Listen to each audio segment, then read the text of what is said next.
The pronoun, इसको ठीक से समझना है।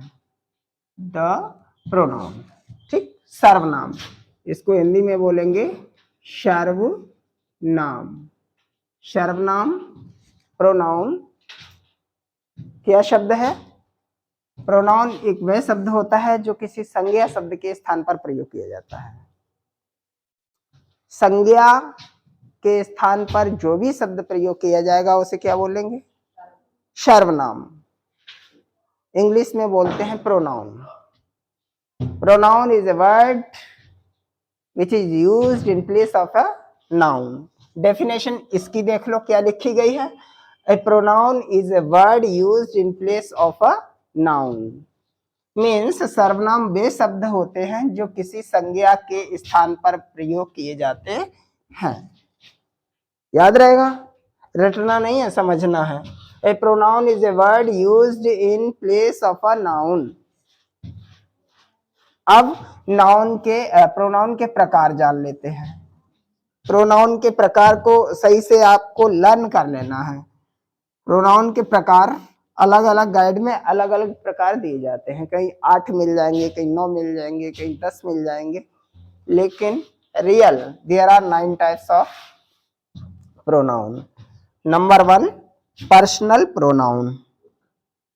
अभी इसकी गहराई को भी समझेंगे, फिलहाल यही समझ लो। ये टोटल जितने भी है ना उनको याद करना पड़ेगा। पहला क्या है? Personal pronoun. पर्सनल प्रोनाउन के अंतर्गत 3 प्रकार के प्रोनाउन आते हैं। ठीक है, क्योंकि इसके केस होते हैं। सब्जेक्टिव केस हो गया, ऑब्जेक्टिव केस हो गया, पजेसिव केस हो गया। ठीक, और 3 प्रकार के इसमें प्रोनाउन होते हैं। First person pronoun, second person pronoun, third person. अभी हम चार्ट बना के समझा देंगे आपको। ठीक है, फर्स्ट पर्सन, सेकंड पर्सन और थर्ड पर्सन प्रोनाउन इसके अंतर्गत आते हैं। पर्सनल प्रोनाउन व्यक्तिवाचक सर्वनाम। दूसरा क्या है? रिफ्लेक्सिव प्रोनाउन निजवाचक सर्वनाम। ये सर्वनाम क्या होते हैं? इनके अंत में SELF सेल्फ या SELVES सेल्फ्स लगाकर, बहुवचन है तो सेल्फ्स लगाओ, एक वचन है तो सेल्फ लगाओ। ठीक, लगा करके हम एक नया शब्द निर्माण कर लेते हैं। हिम दिया गया तो हिम सेल्फ कर दिया, हर दिया गया हर सेल्फ कर दिया, तो इसका अर्थ हो जाता है स्वयं या खुद। ठीक है, वो जो नया शब्द बनता है वही होता है रिफ्लेक्सिव प्रोनाउन। इसका अर्थ होता है निजवाचक सर्वनाम। जैसे राधा ने मुझे खुद ये बात बताई, Radha told me her self this. ठीक है, जो हर सेल्फ शब्द आया वो क्या हो जाएगा? वही हो जाएगा आपका रिफ्लेक्सिव प्रोनाउन, निजवाचक। किसी ने किसी काम को अपने स्तर से ही किया है, निजी रूप में किया है। निजी का मतलब ही खुद होता है, प्राइवेट होता है। ठीक है, अगला नंबर 3 होता है। नंबर 3 है आपका एम्फेटिक प्रोनाउन। एम्फेटिक, एम्फेसिस शब्द से बना हुआ है। एम्फेटिक, एम्फेसिस का अर्थ होता है दृढ़ता। दृढ़ता मीन्स शक्ति, स्ट्रिक्टनेस होता है दृढ़ता। ठीक है, एम्फेटिक प्रोनाउन दृढ़ता सूचक सर्वनाम। एक तो मैंने बोल दिया मैं उसे खुद ही बुला लूंगा, ऐसे बोल दिया साधारण रूप में। और दूसरा बोल दिया मैं स्वयं ही इसे करूंगा। ठीक, मजबूती के साथ, ये तुम्हें खुद ही करना पड़ेगा। इसका मतलब हम थोड़े दृढ़ता, स्ट्रिक्ट होकर थोड़ी बात कह रहे हैं, थोड़े दृढ़ होके बोल रहे हैं, तो ये होता है दृढ़ता सूचक। और रिफ्लेक्सिव और एम्फेटिक में बहुत ज्यादा अंतर नहीं है, क्योंकि जो एम्फेटिक प्रोनाउन बनता है वो भी कुछ इसी तरह से बनता है, सेल्फ या सेल्फ्स लगाकर ही बनता है। समझ रहे हो? सेल्फ या सेल्फ्स लगाकर ही आपका रिफ्लेक्सिव बन रहा है, और यही शब्द लगा करके एम्फेटिक प्रोनाउन बन रहा है। अंतर क्या रहता है वो हम आगे क्लियर कर देंगे। ठीक है, आगे अगला दिया गया है रेसिप्रोकल प्रोनाउन, परस्पर सर्वनाम। तो इसके अंदर बहुत ज्यादा कुछ है नहीं। ईच अदर और वन एन अदर, दो के लिए ईच अदर, दो से अधिक के लिए वन एन अदर का प्रयोग किया जाता है। इसमें बहुत ज्यादा कुछ नहीं है। रेसिप्रोकल प्रोनाउन में परस्पर सर्वनाम। ठीक, डिस्ट्रीब्यूटिव प्रोनाउन विभाग सूचक सर्वनाम,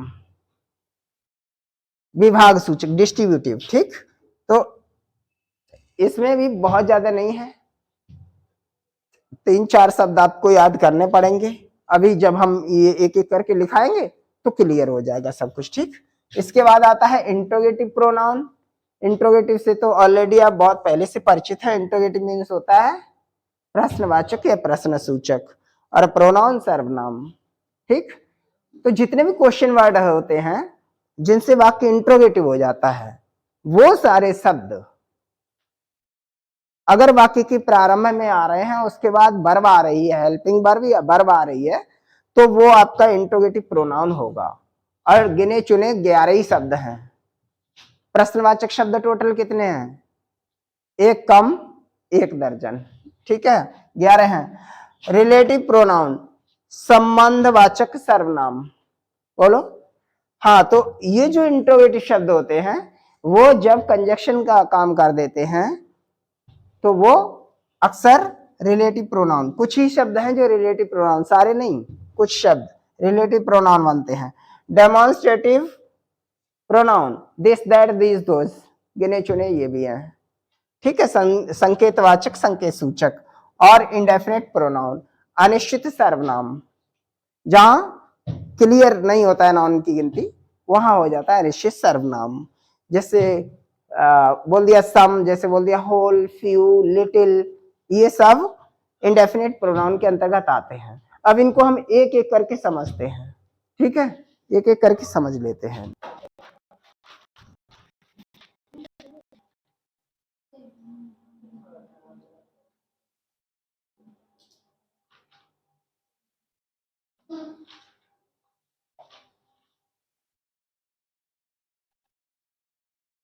अब पर्सनल प्रोनाउन समझ लो। पर्सनल प्रोनाउन क्या बता रहे हैं? इस सर्वनाम से पुरुष, स्त्री या वस्तु प्रकट होती है। किसी पुरुष, स्त्री या वस्तु, वस्तु के लिए इट शब्द का प्रयोग किया जाता है। ठीक है, आई, वी, दे, यू, ही, सी, ये सारे शब्द पुरुष और स्त्री के लिए ही यूज किए जाते हैं। ये होते हैं पर्सनल प्रोनाउन, व्यक्तिवाचक सर्वनाम। पर्सनल प्रोनाउन 3 प्रकार के होते हैं। पर्सनल प्रोनाउन कितने प्रकार के? 3 प्रकार के होते हैं।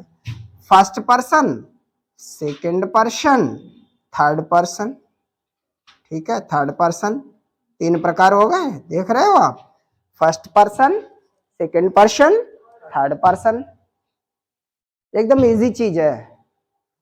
पर्सनल प्रोनाउन 3 प्रकार के होते हैं।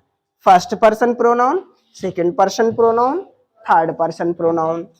अब फर्स्ट पर्सन प्रोनाउन कौन कौन से होते हैं?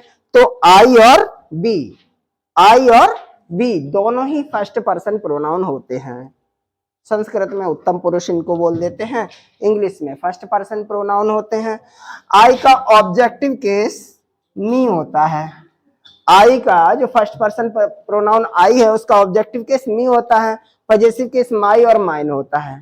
ठीक है, फर्स्ट पर्सन बी है, उसका ऑब्जेक्टिव केस अस होता है, पजेसिव केस अवर और अवर्स होता है।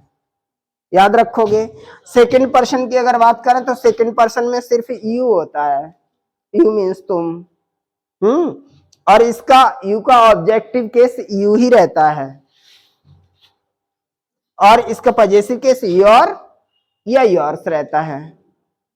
फिर थर्ड पर्सन पे आते हैं, तो थर्ड पर्सन में ही, सी, दे और इट। ही, सी, दे और इट, इतने प्रोनाउन थर्ड पर्सन में आते हैं।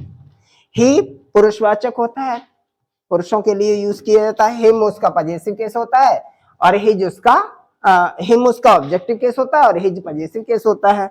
सी का ऑब्जेक्टिव केस हर होता है, पजेसिव केस भी हर होता है। दे का, दे कर्ता कारक शब्द हो गया, देम इसका ऑब्जेक्टिव केस हो गया, और दियर, THEIR, दियर इसका पजेसिव केस होता है। इट का ऑब्जेक्टिव केस इट रहता है, और पजेसिव केस इट्स होता है।